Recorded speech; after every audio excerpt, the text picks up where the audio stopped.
Friends, welcome to my channel कैमसिन। और chemistry यहां हम लोग बहुत ही सिंपल तरीके से पढ़ते हैं। आज मैं आप लोगों को बताऊंगा, ये पढ़िए आप लोग, कोऑर्डिनेशन कंपाउंड। ठीक है ना। कोऑर्डिनेशन कंपाउंड के बारे में इस वीडियो में हम लोग थोड़ा सा डिस्कशन करेंगे। और ये जो चैप्टर है ये क्लास 12th में है, तो 12th क्लास के लिए बड़ा ही इंपॉर्टेंट होने वाला है ये। और खास करके 12th and neat and JEE वगैरह में भी आप देख सकते हैं इसको। ठीक है, तो आइए सबसे पहले हम लोग देखते हैं कि कोऑर्डिनेशन कंपाउंड होता क्या है।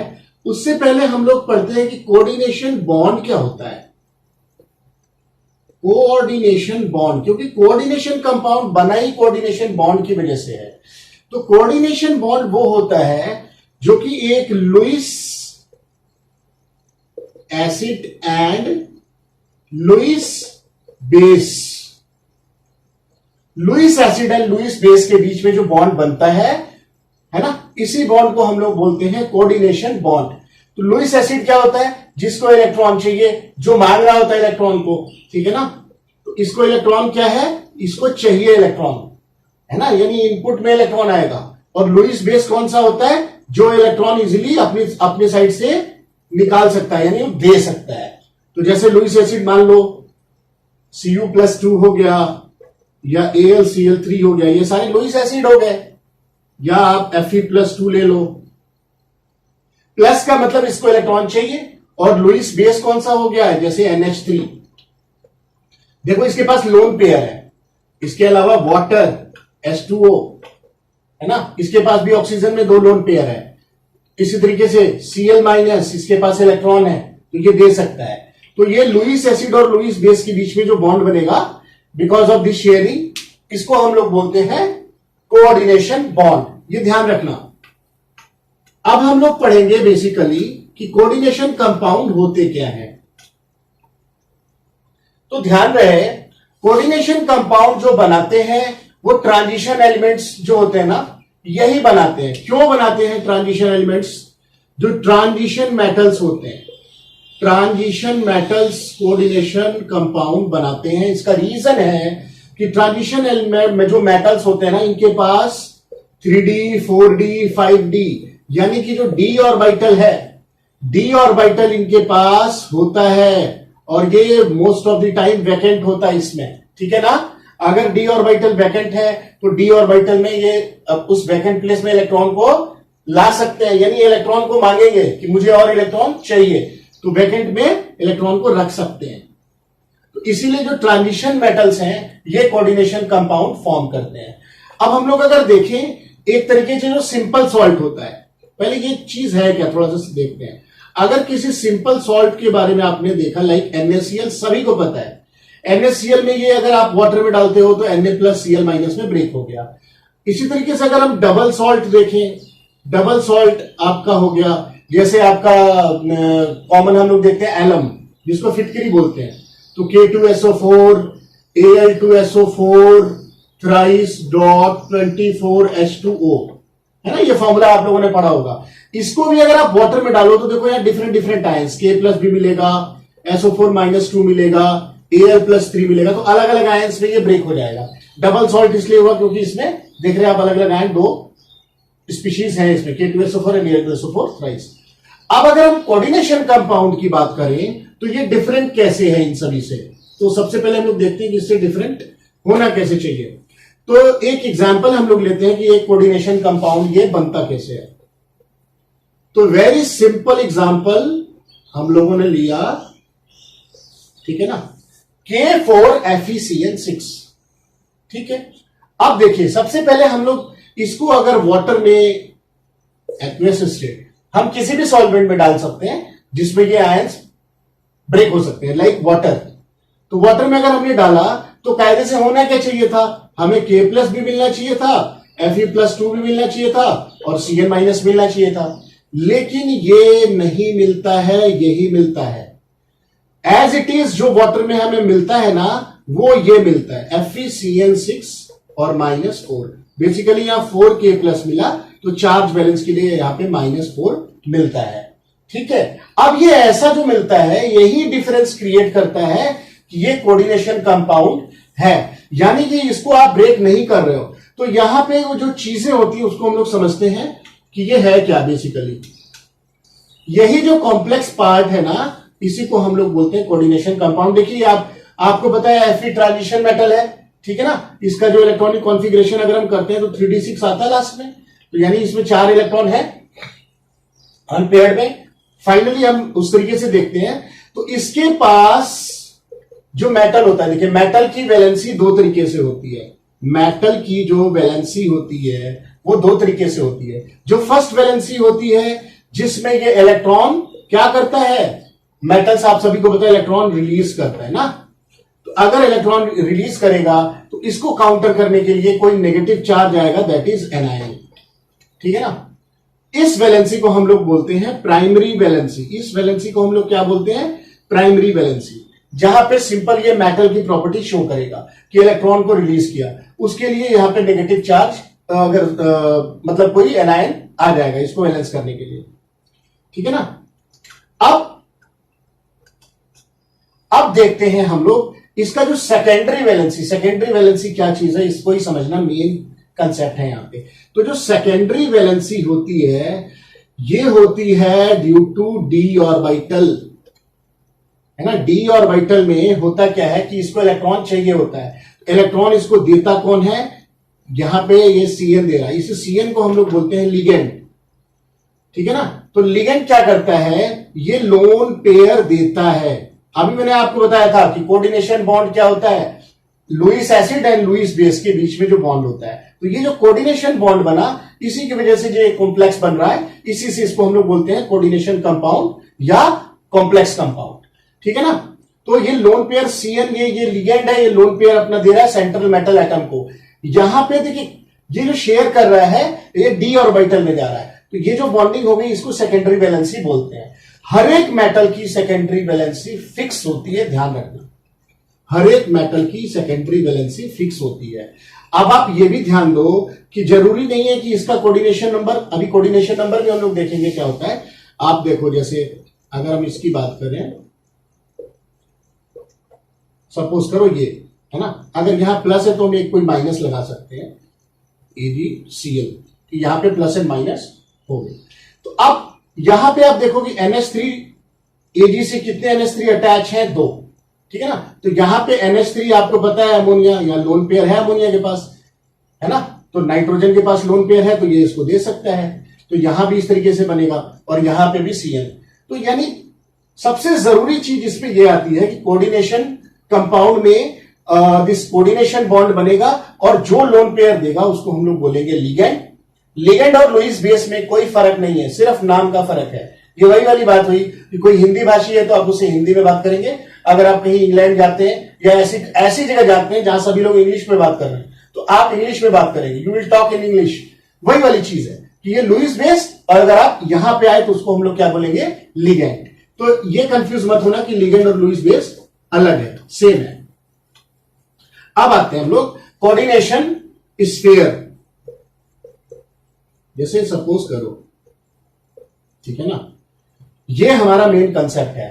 अब ये जो पूरा कॉम्प्लेक्स बनता है ना, इसी को हम लोग बोलते हैं कोऑर्डिनेशन एंटिटी।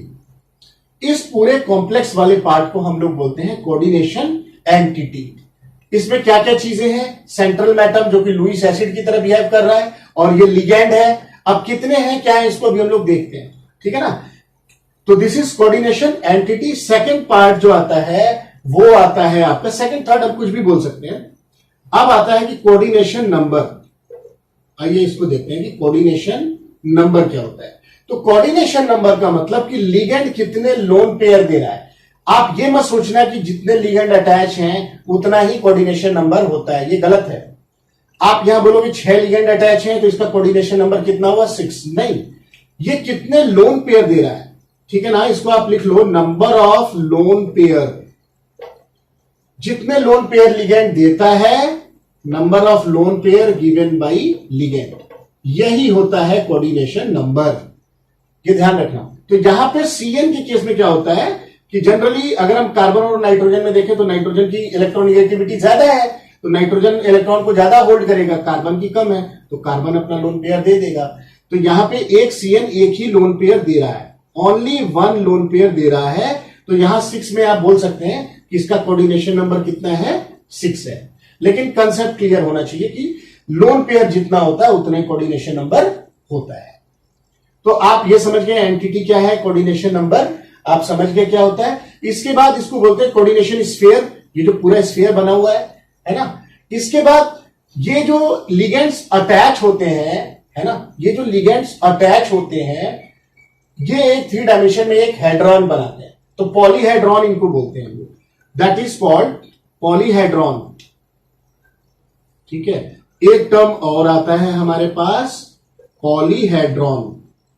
पॉली मीन्स कई सारे लिगेंड है और वो 3 डायमेंशन में, सपोज करो ये मेटल है तो कहीं ऐसे इस तरीके से अटैच है। कितने हो गए, 1 2 3 4 5 एंड सपोज करो इधर 6, इसके केस में बोल रहा हूं। तो ये 3 डायमेंशन में जिस तरीके से अटैच है इनको हेड्रॉन बोलते हैं। This is polyhedron. समझ गए सभी लोग।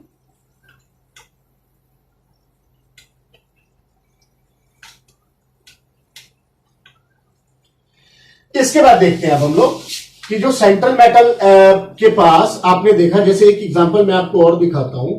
अगर सपोज करो ये कोबाल्ट है ना, और इसमें आप 6 ले लो यहां पे, और इसमें अगर आप 3Cl ले लो यहां पे, ठीक है ना।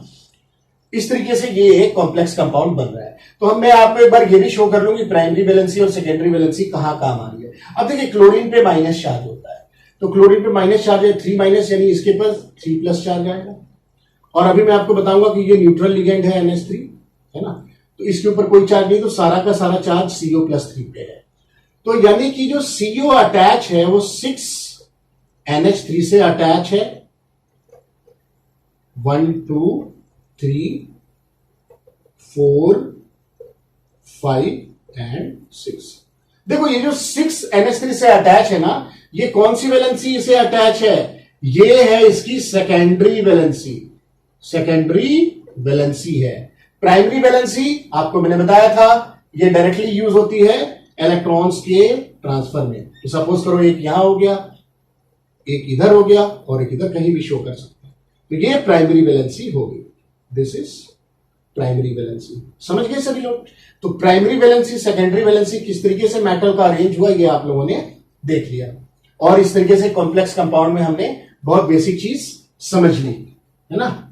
और क्यों बन रहा है, क्योंकि d ऑर्बिटल में इलेक्ट्रॉन फिलअप नहीं है कंप्लीटली, है ना, वो वेकेंट है, वहीं पे वो लुईस बेस से इलेक्ट्रॉन मांग लेता है। आइए अब देखते हैं लिगेंड्स के बारे में। तो जो लिगेंड्स होते हैं ना, ये बड़ी काम की चीज है। लिगेंड्स क्या होते हैं, लिगेंड्स आपको पता है ये लुईस बेस होते हैं, ठीक है ना। ये क्या होते हैं, लुईस बेस, यानी कि ये लोन पेयर देंगे। तो लिगेंड्स को अगर हम क्लासिफाई करें on the basis of charge, on the basis of charge, ठीक है ना। तो जनरली जो लिगेंड होते हैं ना, ये या तो न्यूट्रल होते हैं और चार्ज्ड, न्यूट्रल होते हैं, चार्ज में भी एनायन ही होते हैं। ये most of the time you will find anionic charge, क्योंकि एनायनिक यानी इसके पास इलेक्ट्रॉन एक्स्ट्रा होगा तभी तो ये देगा, तभी तो लुईस बेस कहलाएगा। तो देखते हैं हम लोग अब न्यूट्रल वाले केसेस कौन कौन से हैं लिगेंड, देखते हैं हम लोग। NH3, ठीक है ना, इसके पास देखो लोन पेयर है। वाटर हो गया, है ना, CO हो गया, NO हो गया, ये सारे क्या हैं, न्यूट्रल। इनका नाम भी होता है, इनका नाम है एमीन, इसको हम लोग बोलते हैं एक्वा, इसको हम लोग बोलते हैं कार्बोनिल, और इसको क्या बोलते हैं हम लोग, नाइट्रोसिल, है ना। न्यूट्रल लिगेंड्स का नाम इस तरीके से एमीन, एक्वा, कार्बोनिल, नाइट्रोसिल। तो ये न्यूट्रल हो गया क्योंकि इसके ऊपर कोई भी चार्ज नहीं है, बट लोन पेयर है, तो इसलिए ये इलेक्ट्रॉन डोनेट कर सकते हैं। This is called neutral ligand. अब हम लोग देखते हैं चार्ज लिगेंड। चार्ज लिगेंड में क्या होगा, चार्ज लिगेंड जैसे आपका जो न्यूक्लियोफाइल्स होते हैं, न्यूक्लियोफाइल आप लोग ऑर्गेनिक में पढ़ोगे, है ना, अगर जिस किसी ने पढ़ा हुआ उसको समझ में आएगा। जैसे Cl माइनस, Br माइनस, है ना, OH minus, Cn minus, NO2 minus, ये सारे क्या है, ये लिगेंड्स हैं। ठीक है, तो इसके ऊपर चार्ज है। अभी अगर चार्ज है तो ये और आसान है इसके लिए इलेक्ट्रॉन पेयर दे देना। तो ये सारे क्या हो गए हमारे, दिस इज चार्ज लिगेंड, है ना। इनका नाम हम कैसे लिखते हैं ध्यान रखना, जब हम नॉमेनक्लेचर आपको मैं बताऊंगा नेक्स्ट वीडियो में। अभी आप जस्ट एक देख लो, जैसे इसका नाम क्लोराइड होता है तो आइड में क्या लगा दोगे, क्लोराइडो, ई की जगह वो लगा दो क्लोराइडो, ब्रोमो, है ना। ये ब्रोमाइडो, हाइड्रोक्सो, है ना, ये हाइड्रोक्सी होता है, हाइड्रोक्सो, ये साइनो है, ठीक है, साइनाइड है तो साइनाइडो, साइनाइडो, इस तरीके से नेमिंग हो जाती है। ये क्या होगा, नाइट्राइडो, ठीक है। वो नॉमेनक्लेचर में हम लोग इसको डिटेल में देखेंगे। तो जस्ट एक आपके पास ओवरव्यू हो गया कि जो हमारा लिगेंड है वो न्यूट्रल भी हो सकता है और क्या हो सकता है, निगेटिवली चार्ज्ड। तो एक चीज और ध्यान देना, जो हमारे पास लाइटर ट्रांजिशन मेटल्स है ना, उनका कोऑर्डिनेशन नंबर जनरली 4 या 6 होता है।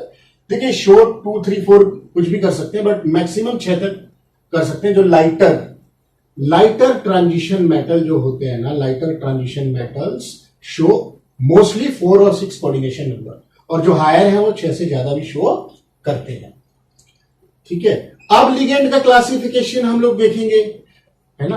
अब लिगेंड का क्लासिफिकेशन हम लोग देखते हैं based on what, lone pair donation, based on lone pair donation. देखिए लोन पेयर डोनेशन में क्या होगा, कहने का मतलब कि जो एक ही लोन पेयर अगर डोनेट करता है तो उसको हम लोग बोलते हैं मोनोडेंटेट लिगेंड। मोनोडेंटेट लिगेंड आप सभी को अभी मैंने बताया, कई सारे एग्जांपल हैं, जैसे आपका NH3। देखो यहां पे सिर्फ नाइट्रोजन है जो इलेक्ट्रॉन देगा, इसके बाद सपोज करो Cl-, यहां सिर्फ क्लोरीन है, यही इलेक्ट्रॉन देने वाला है। इस तरीके से अगर ब्रोमीन है Br-, तो यही इलेक्ट्रॉन देने वाला है ना। तो ये मोनोडेंटेट हो गया, और भी एग्जांपल्स हो सकते हैं इसके अलावा, ठीक है। तो यहां पे मोनोडेंटेट लिगेंड्स ये हो गए, जैसे H2O ले लो, उसको भी हम लोग बोल सकते हैं। अब एक आता है हमारे पास ambidentate, second one is ambidentate. Ambidentate का क्या मतलब होता है, एम्बीडेंटेड का मतलब जैसे Cn- है, देखो Cn- है, NO2- है। अब इसमें होता क्या है ना, इस कार्बन और नाइट्रोजन दोनों दे सकते हैं लोन पेयर, है ना। हालांकि प्रोबेबिलिटी ज्यादा होती है कार्बन की देने की, तो कार्बन भी लोन पेयर दे सकता है और नाइट्रोजन भी लोन पेयर दे सकता है। तो यहां ऐसे केसेस में जब दोनों दे सकते हैं बट एक टाइम में एक ही देता है, तो जब पॉसिबिलिटी होती है कि दोनों दे सकता है तो उसको हम लोग बोलते हैं कि एम्बीडेंटेड। जैसे आप लोग क्रिकेट में देखते हैं कि एक राइट हैंडेड बैट्समैन होता है, जब वो बैटिंग करने आता है तो उसके ऊपर लिखा होता है कि ये राइट हैंडेड बैट्समैन है, लेकिन कभी कभी देखो लेफ्ट हैंड से भी शॉट मारता है वो, ठीक है, ऐसा नहीं कि वो लेफ्ट हैंडेड हो गया। तो वही चीज है यहाँ पे कि एम्बीडेंटेड है। इसी तरीके से यहां पे नाइट्रोजन है तो नाइट्रोजन भी लोन पेयर दे सकता है और ऑक्सीजन भी लोन पेयर दे सकता है। तो ये हो गए हमारे एम्बीडेंटेड, ठीक है ना।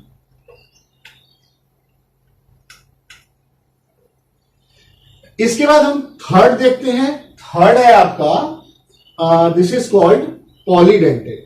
पॉली आप समझ गए, मतलब बहुत सारे, पॉलीडेंटेड। पॉलीडेंटेड में वन ऑफ द एग्जांपल आता है आपका EN और दूसरा आता है EDTA, है ना। तो इसका जो बेसिकली लोन पेयर ये कितने तक दे सकता है, ये 6 लोन पेयर दे सकता है, ध्यान रखना। और ये कितने लोन पेयर दे सकता है, 2 lone pair, 2 lone pair, more than 1। अब देखिए ये EN है क्या, ये है आपका, ये इसको आप ध्यान रखना, है ना। ये काफी लंबा है, इसका नाम याद रखने की जरूरत नहीं है आपको। EN का नाम आपको ध्यान रखना है, इसका नाम क्या है, इथाइलिन डाइएमीन।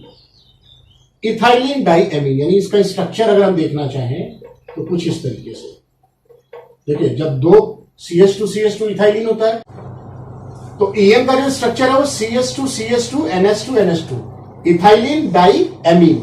अब देखो यहाँ पे नाइट्रोजन है ना, दोनों नाइट्रोजन पे एक लोन पेयर है, तो ये दोनों लोन पेयर अब सेंट्रल मेटल को ये दे सकता है। तो आप यहां से एक चीज समझना कि अगर देखो किसी भी सेंट्रल मेटल एटम पे अगर ये एक अटैच है तो आप बोलोगे कि कोऑर्डिनेशन नंबर 1 है, वो गलत हो जाएगा। कोऑर्डिनेशन नंबर क्या होता है? नंबर ऑफ लोन पेयर, क्योंकि ये एक ही 2 कोऑर्डिनेशन नंबर देता है।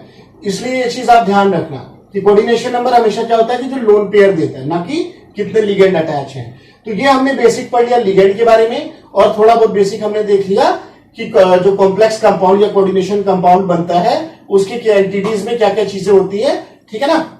अब इसको नेक्स्ट वीडियो में हम लोग देखेंगे इसका नोमेनक्लेचर। उसमें हम लोग समझेंगे कि किस तरीके से लिगेंड्स को कैसे अरेंज करके और सेंट्रल मेटल से किस तरीके से क्या बॉन्डिंग बना और उसको अकॉर्डिंगली कैसे नेमिंग करते हैं हम लोग। तब तक के लिए thank you for watching my video. Okay, और कोई डाउट है तो आप कमेंट बॉक्स में लिख के पूछ सकते हैं।